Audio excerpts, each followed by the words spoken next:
உலக நாடுகளில் எல்லா நாடுகள்லையுமே ரொம்ப விஞ்ஞானம் முன்னேற நாடுகள்லாம் தடை பண்ணி அதை இவிஎம்மை தடை பண்ணியாச்சு.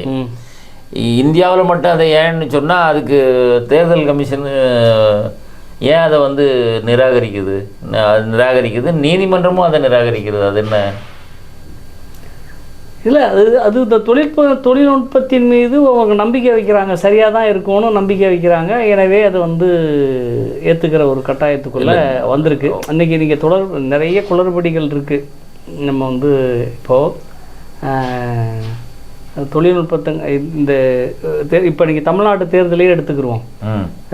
முதல் நாள் அறிவித்தது 71%, 72% அப்படின்னு சொல்லி இப்படியெல்லாம் குளறுபடி இருக்கு. அப்புறமா கடைசியாக 69%. சந்தேகப்படாமல் எப்படி இருக்க முடியும்? ஆமாம், அதாவது அது கீழே இருக்கிறவங்க கொடுத்த லிஸ்ட்டில் இருந்து ஏன்னு சொன்னால் அது வந்து எல்லா ஆர்வலர்களும் சொல்கிறது என்னென்னா, வலுவாக இருக்கக்கூடிய மாநிலங்களில் அதுவும் குறிப்பிட்ட சில தொகுதி தேர்தல்களில் தான் அவங்க அந்த மாதிரி ஏதாவது ஒன்று செய்ய முடியும் அப்படின்னு சொல்லி இவிஎம் மிஷின் மூலமாக ஏதாவது செய்கிறதுக்கு வாய்ப்பு இருக்குங்கிறத எதிர்க்கட்சிகளும் குற்றம் சொல்லுது. வலுவாக இருக்கக்கூடிய மாநிலங்களில், தமிழ்நாடு போன்ற மாநிலங்களில் அவர்களுடைய பலகீனமாக இருக்கக்கூடிய பலகீனம் மீன்ஸ் அதிகாரிகள், காவல்துறை, அங்கே உள்ள பூத்தில் இருக்கிற ஏஜென்ட்டு எல்லாமே அவங்களுக்கு ஃபேவரட்டாக இருக்கும்போது அவங்க ஏதாவது நினச்சதை பண்ணுவாங்க. ஏன்னா இப்ப சூரத்தில் நடந்த ஒரு விஷயத்த என்ன சொல்றாங்கன்னா, காங்கிரஸ் வேட்பாளரே அவங்களுடைய ஆளு அப்படிங்கிற மாதிரியான ஒரு விஷயத்தையும் சொல்றாங்க. காங்கிரஸ் வேட்பாளரே அவங்களுடைய ஆளாக இருக்கு. அப்போ நீங்க பாருங்க, சுயேட்சை வேட்பாளர்கள் 8 பேரும் வாபஸ் வாங்குறாங்கன்னா அப்ப நீங்க எந்த அதுல சொல்றாங்க அது என்ன? அது அப்போ அங்க ஒரு தேர்தலை நியாயமாக நடத்துவதற்கான ஒரு நடைமுறைகளைப் போல நமக்கு வந்து தெரியலைங்கிறதா அங்கே உள்ள ஐயப்பாடு. அவர்கள் நியாயமாக ஜெயிச்சு மக்கள் ஓட்டு போட்டு வெற்றி பெற்றாங்கன்னா அது வந்து நமக்கு ஒன்றும் ஆட்சேபனை கிடையாது. ஸோ இப்படி குறுக்கு வழிகளில் எதையாவது முயற்சி பண்ணும்போது தான், ஏன்னா ஏற்கனவே பண்ணியிருக்காங்க. சண்டிகர் தேர்தலில் நம்ம பார்த்தோம், 8 ஓட்டுகளை செல்லாது என்று அறிவித்து கேமராவை பார்த்துக்கிட்டே அறிவித்த. எனக்கு என்ன சந்தேகம்னா, இப்போ நம்ம ஊரில் ஐயநாதன் வந்து போன தரம் என்ன பண்ண, அந்த புத்தகத்தில் பல்வேறு தொகுதியில் டேலியாவில் வித்தியாசமாக இருக்குது, வாக்கானதுக்கும் எண்ணப்பட்டதும் அதிகமாக இருக்குது. அந்த வித்தியாசம் வந்தது தான் இப்போ இந்த இவ்வளவு சந்தேகங்களுக்கு. ஆமாம், இப்போ இன்னொரு விஷயம் என்னன்னா, நீங்கள் சொல்லுங்கள். இப்போ அதுக்கு என்ன பண்ணுறது? இப்போ வித்தியாசம் வந்துடு, இப்போ இதை இப்போ சொல்லி 5% இது எண்ணலான்னு சொல்கிறாங்க.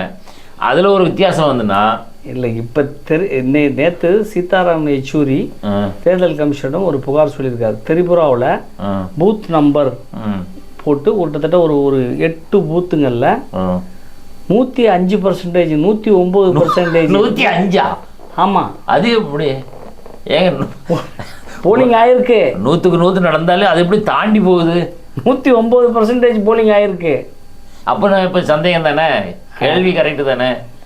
இல்லை, இப்போ என்னன்னா பர்சன்டேஜ் இன்னும் எலெக்ஷன் என்னவே இல்லை, கவுண்டிங் என்னவே இல்லை. இது தீர்ப்புக்கு அப்புறம் வந்து இல்லை புகாரா?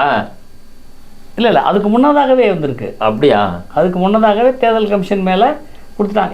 அது எப்படின்னா பூத் கேப்சர் நடந்திருக்குங்கிற விஷயத்துலன்னு சொல்கிறாங்க. இஷ்டத்துக்கு பூத் கேப்சர்னா எழுதிட்டாங்க, பட்டனா யார் இருக்கவங்க பட்டன் இல்லாத பட்டன்லாம் அமைக்கி அது வந்து இப்போ மொத்தம் அந்த பூத்தில் ஒரு 1100 ஓட்டுனா 1200 ஓட்டு போலிங் ஆகிருக்கும். அதுதான் 109%, 105%ங்கிற சதவீதம்லாம் வந்து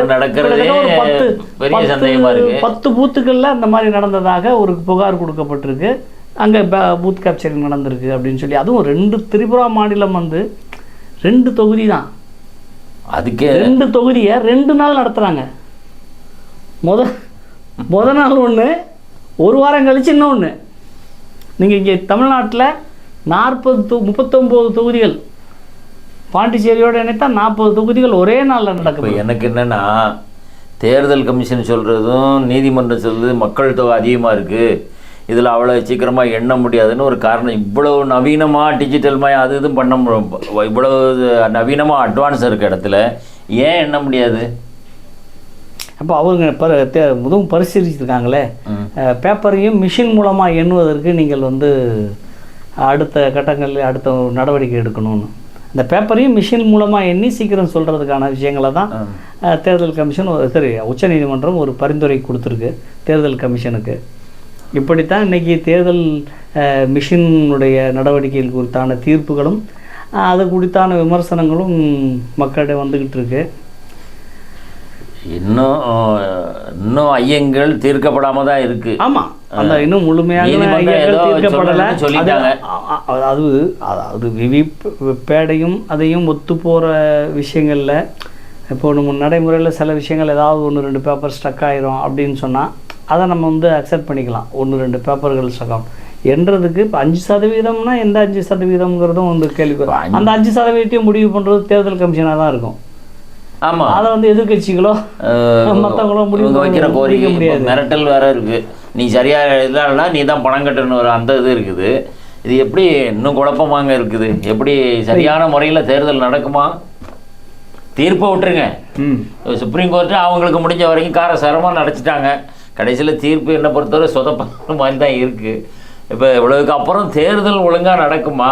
தவறு நடக்காமல் இருக்குமா? அதுக்கு வாய்ப்பு இருக்கா? இல்லை, நீங்கள் மக்கள்கிட்ட வந்து ஒரு வெறுப்பு இருக்குது. 10 ஆண்டு கால நடைமுறையில் இருக்குது. இன்னொரு விஷயம் நான் சொல்கிறேன்னா, காங்கிரஸ் கடந்த 70 ஆண்டுகளில் இல்லாத அளவுக்கு கீழே போயிடுச்சு. இதை விட கீழே போகிறதுக்கு அவங்களுக்கு ஒன்றும் இல்லை. 44 தொகுதிகள், 45 தொகுதிகள். ஆனால் பிஜேபி அதனுடைய வலுவான எல்லா மாநிலங்களும் 100க்கு 100 அடிச்சிருக்கு. ஸோ பிஜேபியோட உச்சம் இது. புரியுதா உங்களுக்கு? 10 ஆண்டுகள் இருந்ததுனால இப்போ இனிமேல் காங்கிரஸ் கீழே காங்கிரஸோட ஏறுமுகம் தான், பிஜேபிக்கு இறங்கு முகம் தான். இதில் எந்த மாற்றம் கருத்தும் கிடையாது. அது கூட அந்த 2019 ஒரு பெரிய நடந்து அதனுடைய விளைவாக அந்த 300 காரணத்தை சொல்லப்படுது. இன்னும் அது ஆனாலும் இன்றைக்கு அந்த சூழல் இல்லை. இன்றைக்கு பல்வேறு சூழல்கள் தேர்தல் பத்திரத்தின் மூலமாக வெளியிட்ட விஷயங்கள், இன்னும் இந்த ஆயுஷ்மான் பாரத், இந்த ரோடு சாலை போட்டது, டோல் அமைச்சதில் ஏற்பட்ட அது சிஐஜியோட அறிக்கை, அந்த 7.5 லட்சம் கோடி ரூபாயான ஊழல். நீங்கள் மத நம்பிக்கை இப்போ இன்னொரு பெரிய அட்வான்டேஜான விஷயம் என்னென்னா, ஒரு 74% மக்கள் மத அமைதி ஒற்றுமைங்கிற விஷயத்துக்காக தான் வாக்களிச்சிருக்காங்க. ஒரு 11% மக்கள் மட்டும்தான் வெறியேற்றி வச்சுருக்காங்க. ஒரே நாடு ஒரே மதத்தோட அடிப்படையில் அவ்வளோ தெளிவாக இருந்தாங்கன்னா அந்த தரம் மாற்றம் வரும். அந்த 74%, 80%, 90%, 85% இளைஞர்கள் தான். இளைஞர்கள்ட்ட அந்த வெறி ஏறலை. ஒரு 10% இளைஞர்கள்ட்ட தான் அந்த வெறி ஏறி இருக்கே தவிர 85% மக்கள்கிட்ட இந்த இது இல்லை. ஒரே மதம் தான் ஆளணுங்கிற அந்த கோரிக்கை. அப்போ அதுவும் சர்வே எடுக்கப்பட்டிருக்கு. இப்போ சர்வேயும் மக்களிடத்தில் இருக்கக்கூடிய நிலவைகளும் ஆளும் அரசுக்கு எதிராக இருப்பதனுடைய விளைவு தான் இவர் இன்னும் தீவிரமாக மதத்தை குறிவைத்து ஒற்றை அடையாளத்தை முன்னிலைப்படுத்தி அவர் வந்து தன்னுடைய பிரச்சாரத்தை பிரதமர் செஞ்சுக்கிட்டே இருக்கார். 2ஆம் கட்ட தேர்தலையும் அவர் ரொம்ப கடுமையாக முஸ்லீம்களுடைய ஊடுருவல்காரர்கள்னு சொன்னதும், தேர்தல் அறிக்கையில் தாலியை படுங்கி கொடுக்க போகிறார்கள், அதிக பிள்ளை பெற்றுக்கொள்பவர்களுங்கிற மாதிரியான விஷயங்களை சொல்லி ஏதோ விதத்தில் இப்போ எதிர்கட்சிகளில் ஒரு பக்கம் பிரதமருடைய பிரச்சாரத்துக்கு துணை போகிறாங்களோன்னு தோணுது. இவங்க வந்து பேச பேச என்ன ஆகும்னா அந்த கருத்து வந்து இந்துக்கள்கிட்ட, சாதாரண ஒரு மாதிரி இந்துக்கள்கிட்டையும் ஒரு சின்ன பதட்டத்தை உருவாக்க வாய்ப்பு இருக்குது. அதுதான் அவங்க விரும்புகிறாங்க. சரி, சுப்ரீம் கோர்ட்டு அவங்க தீர்ப்பை சொல்லிட்டாங்க. சோசியக்காரன் பார்க்க மாதிரி நம்புங்கள் நாராயணங்க மாதிரி நம்ப தான் வேணும். மக்கள் நல்ல தீர்ப்பு அளிப்பாங்கன்னு எதிர்பார்க்குறோம். ஆமாம், மக்களுடைய தீர்ப்புகள் தான் இன்றைக்கு எல்லா வரலாற்றையும் மாற்றி எழுதியிருக்கிறது. எல்லா தில்லுமுல்லுகளுக்கும் ஒரு முடிவு உண்டு.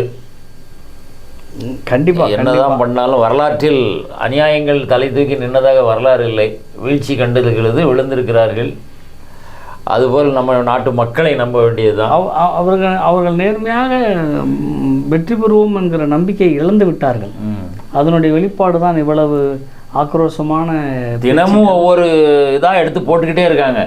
மதத்தை கிளப்புறாங்க, உங்கள் சொத்தை பிடிங்கிருவாங்க, தாலியை பிடிங்கிருவாங்க அப்படின்னு கிளப்பிக்கிட்டே அவர் மக்களிடம், அதாவது அதானியுடைய பணத்தை நிறுத்துவோம்ங்கிற விஷயத்த சொல்லியிருக்காரு. இனிமேல் அதானிக்கு பணம் போகாது, அதானிக்கிட்ட வள்ளி கொடுத்துக்கிட்டு இருந்தார், இனி போகாது, இனி மக்களுக்கு வரும் அப்படிங்கிற மாதிரி அந்த வரி பணம் சலுகைகள் எல்லாம் நிறுத்தப்படும் என்கிற துணியில் அவர் சொன்ன விஷயத்த திருச்சி உங்கள்கிட்ட பிடிங்கி அங்கே கொடுக்க போகிறாங்க, முஸ்லீம்கள்கிட்ட கொடுக்க போகிறாங்கங்கிற ஒரு அவர் மக்கள் எல்லாமே சொல்கிறதெல்லாம் அதானி அம்பானின்னு தான், மக்களுடைய பணம் தான் அதானி அம்பானி, அவருக்கு மக்கள் என்று சொல்லிக்கணும். நமக்கு மக்கள், எல்லா மக்களுக்கும்.